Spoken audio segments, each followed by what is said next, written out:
হয়তো এই হাদিস জানে না, আল্লাহ পাক ওদের কানের মধ্যে আমার এই হাদিস এনে পৌঁছে দেন। আমিন। নবী সাল্লাল্লাহু আলাইহি ওয়াসাল্লাম বলেছেন, আমি মেরাজের রাতে যখন গিয়েছি তখন এক শ্রেণীর মানুষকে দেখেছি, ওদেরকে শাস্তি দেয়া হচ্ছে। কি শাস্তি? জাহান্নামীদের রক্ত এবং পুষ ওদেরকে খেতে দেয়া হচ্ছে। জিবরাইল আলাইহিস সালামকে জিজ্ঞাসা করা হলো যে এরা কারা? তিনি বললেন, এরা আপনার উম্মতের সেই সব ব্যক্তি যারা মাদক দ্রব্য সেবন করত। আল্লাহ রাব্বুল আলামিন তার হাবিবের মাধ্যমে জানিয়েছেন, যখন কোন মুসলিম মাদক সেবন করে বা কোনো ব্যক্তি মাদক সেবন করে তখন 40 দিন তার নামাজ কবুল হয় না। এরপর যদি সে তওবা করে তাহলে আল্লাহ পাক তার তওবা কবুল করবেন ইনশাআল্লাহ। যদি সে আবারও মাদক খায় তওবা করার পর আবার 40 দিন তার নামাজ কবুল হবে না।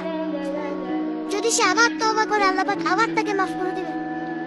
যদি সে আবারও মাদক খায় আবার 40 দিন তার নামাজ কবুল হবে না। তারপর যদি আবার তওবা করে আবার আল্লাহ তাকে মাফ করে দিবেন। এরপরেও যদি সে আবার মাদক দ্রব্য সেবন করে, নবী সাল্লাল্লাহু আলাইহি ওয়াসাল্লাম বলেছেন, তাকে আল্লাহ রাব্বুল আলামিন পরকালে মৃত্যুর পরে তিনাতুল হাবাল পান করাবেন। তিনাতুল হাবাল। জিজ্ঞাসা করা হয়, ইয়া রাসূলুল্লাহ, তিনাতুল হাবাল কি জিনিস? নবী সাল্লাল্লাহু আলাইহি ওয়াসাল্লাম উত্তর দিচ্ছেন, এটা হচ্ছে জাহান্নামীদের রক্ত, মাংস, এগুলো পুড়ে পচে যে রসটা বের হবে, এটা হচ্ছে তিনাতুল হাবাল।